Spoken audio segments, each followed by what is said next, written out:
अब हम आते हैं 9.1 प्रश्नावली के प्रश्न संख्या 2 पर। आयतीय निर्देशांक अक्षों को लेते हुए बिंदु O00, P30 और R04 को आलेखित कीजिए।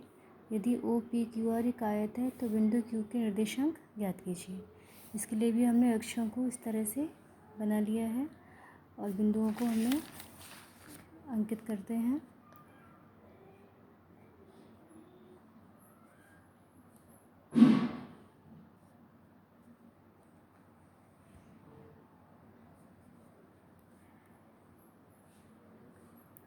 सबसे पहले O00 यानी कि मूल बिंदु है।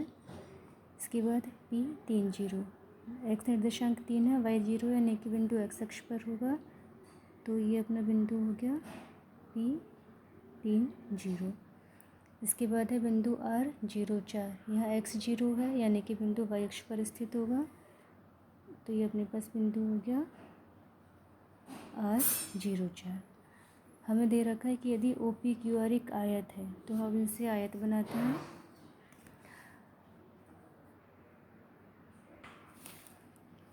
हमें दे रखा है कि यदि OPQR एक आयत है तो इसके लिए हमने कि OPQR, तो Q के लिए हमने बिल्कुल OP के बराबर निर्देशांक लेते हुए OP के समांतर ही RQ खींची। तो जो P के निर्देशांक है इसी हिसाब से हमें R के निर्देशांक Q के निर्देशांक मिलेंगे। तो इस प्रकार Q के निर्देशांक हुए x3 और y4, यानी कि Q के निर्देशांक हुए 3, 4। अब हम आते हैं प्रश्न संख्या 3 पर, जिसमें हमें ये आकृति दे रखी है और बिंदुओं P, Q, R और S को आलेखित किया गया है। हमें इस आकृति से P, Q, R और S के निर्देशांक ज्ञात करने हैं।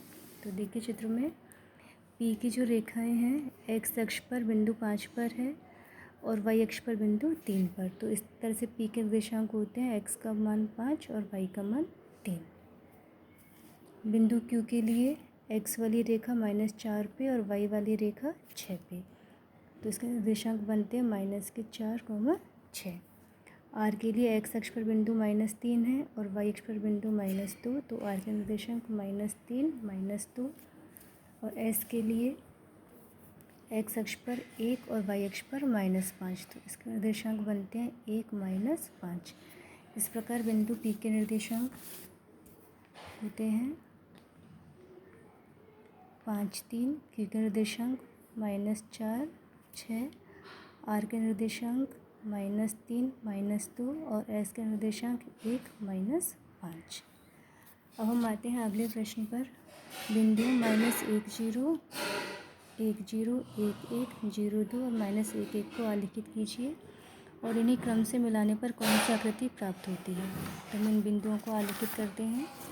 इसके लिए अक्ष हमने पहले से ही खींच के रखे हैं और बिंदुओं को भी अंकित किया हुआ है। -10, तो x का मान -1 और y चूँकि 0 है तो बिंदु x अक्ष पर ही होगा, इसको हम A नाम दे दें।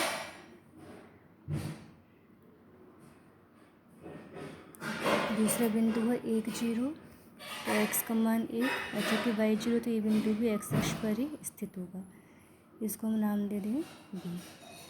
तीसरा है 1, 1, यानी कि x का मान भी 1 है और y का मान भी 1 है, तो ये बिंदु बनता है 1, 1, इसको हम C से व्यक्त कर लें। उसके बाद है 0, 2, यानी कि x का मान 0 और y का मान 2, तो बिंदु y अक्ष पर स्थित होगा, इसको हम D से व्यक्त करें 0, 2।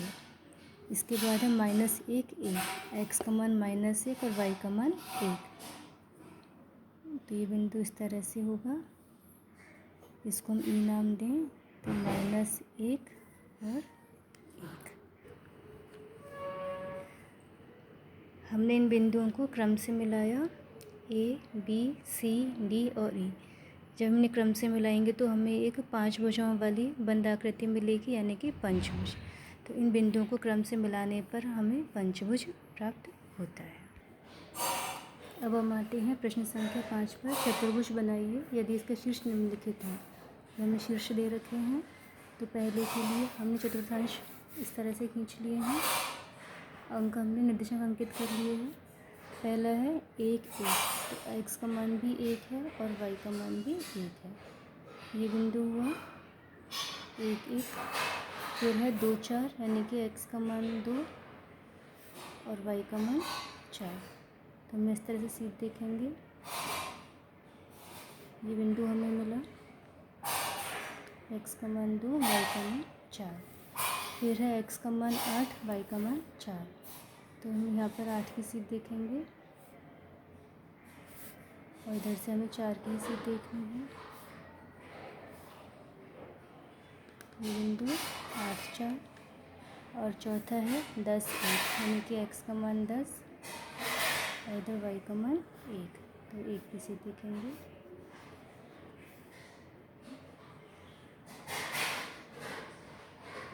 हम इन बिंदुओं को मिलाते हैं।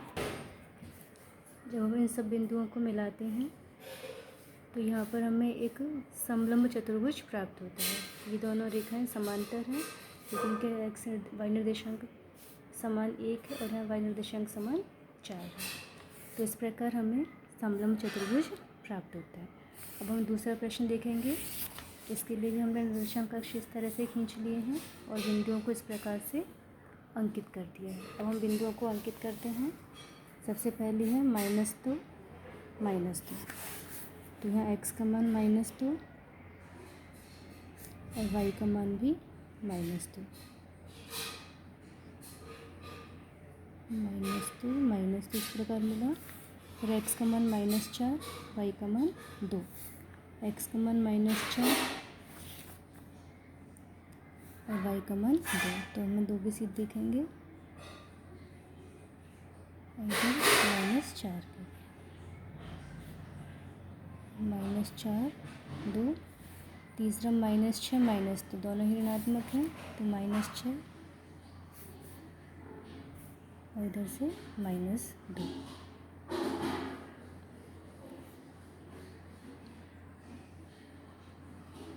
चौथा -4 -6, x का मान -4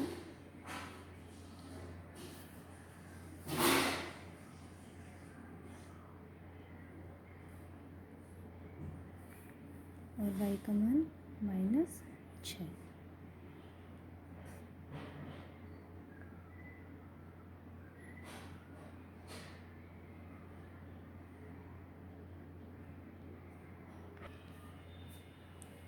हमने इन बिंदुओं को इस तरह से आलेखित कर दिया है। इसके पश्चात हम इनको क्रम से मिलाएंगे।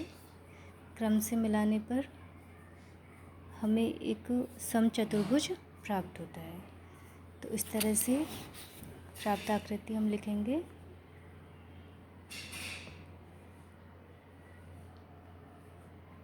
समचतुर्भुज प्राप्त होता है। तो ये थे हमारे 9.1 के निर्देशांकों को अंकित करने वाले 5 प्रश्न। नेक्स्ट टॉपिक हमारे इसमें रहेगा दूरी सूत्र पर। तो आप इन सवालों को हल करें। धन्यवाद।